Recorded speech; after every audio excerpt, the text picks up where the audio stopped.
सास की तराजू कहानी। देखो वर्मा जी की बहू कितनी समझदार है।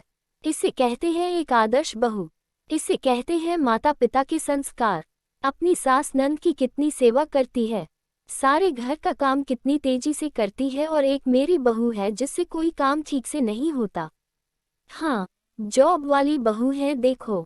और तुम्हारी बहू को देखो, कुछ नहीं करती।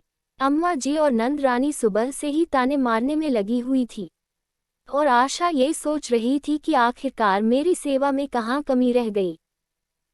हमेशा दूसरों की बहुओं का ही पलड़ा हमसे भारी क्यों होता है। आस पड़ोस में शादी क्या होती है, अम्मा जी के तेवर ही बदल जाते हैं। दूसरों की बहू में आदर्श बहू नजर आने लग जाती है और खुद की बहुओं में हमेशा कमियां नजर आती है। आशा अम्मा जी की बड़ी बहू है। अम्मा जी कहने को तो 65 साल की है, लेकिन आस पड़ोस के लोग उन्हें इसी नाम से पुकारते हैं। काफी पहले ही उनके पति इस दुनिया से सिधार चुके हैं। उनके 2 बेटे हैं, बड़ा बेटा रमेश और बहू आशा। छोटा बेटा सुरेश, उसकी पत्नी अनीता और एक बेटी मधु है जिसकी शादी हो चुकी है। लेकिन अम्मा जी की मेहरबानी से ससुराल से ज्यादा अपने पीहर में नजर आती है। 2 प्यारे प्यारे पोते हैं।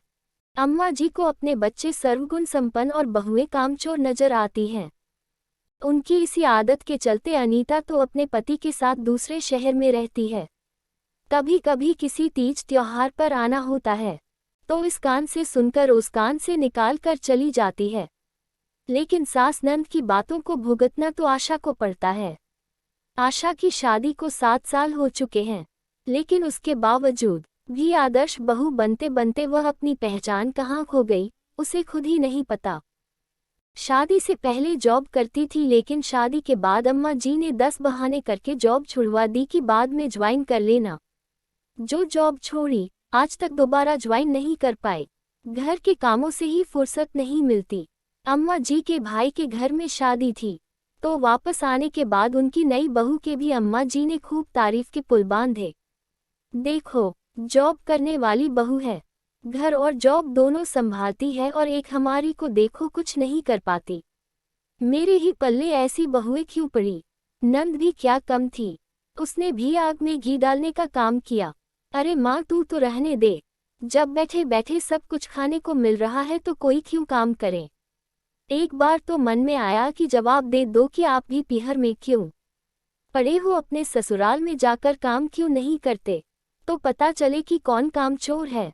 पता नहीं 2 दिन के अंदर नई बहू ऐसा क्या काम कर देती है जो उनकी सेवा चाकरी दिख जाती है। पर फिर ये सोचकर चुप रह गई कि चिकने घड़े पर असर ही कितना होता है। पर हैरानी की बात यह थी कि रमेश भी वहीं बैठा था, लेकिन कुछ बोल नहीं रहा। लेकिन जब अम्मा जी और नंद का बड़बड़ाना यूं ही चालू रहा तो आशा ने सारे काम जहां के तहां छोड़े और जाकर अपने कमरे में लेट गई। ये देखकर अम्मा जी और नंद रानी दोनों एक बार तो चुप हुई। उसके बाद रमेश को कहा, जाकर देख महारानी को क्या हुआ है।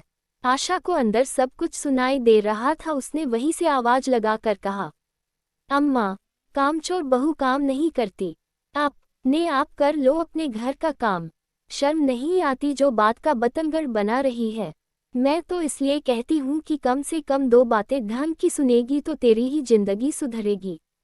मैं कहाँ बतंगड़ बना रही हूँ, मैं तो आप ही लोगों की बात पर अमल कर रही हूँ। एक बात बताए मुझे, कहाँ से लाते हो आप आदर्श बहू का तराजू, और उस तराजू में हमेशा पलड़ा आपकी बहू का है क्यों हल्का होता है। 7 साल हो गए आदर्श बहू बनते बनते, पर आज तक तो बन नहीं पाई, कुछ और ही बनकर रह गई मैंने आप लोगों के लिए जॉब तक छोड़ा, अपना सुकून छोड़कर के आप लोगों को खुश करने में लगी रही, लेकिन कभी आदर्श बहू नहीं बन पाए। अब मुझे समझ में आ गया ये आदर्श वादर्श कुछ नहीं होता है, क्योंकि अगर आप आदर्श बहू होने का मतलब जानती ना तो पहले अपनी बेटी को बनाती। ये सब सुनकर के अम्मा जी और नंदरानी दोनों चुपचाप रह गई। पर आज आशा ने एक बात जरूर सीखी कि कुछ लोगों की आदत होती है, उनको आपका त्याग कभी नजर नहीं आता। जिंदगी में अगर आप ऐसे लोगों को खुश करने के लिए अपना सब कुछ खोते हो तो आप बेवकूफ़ी कर रहे हो। ऐसी ही कहानियाँ सुनने के लिए चैनल को लाइक सब्सक्राइब करें।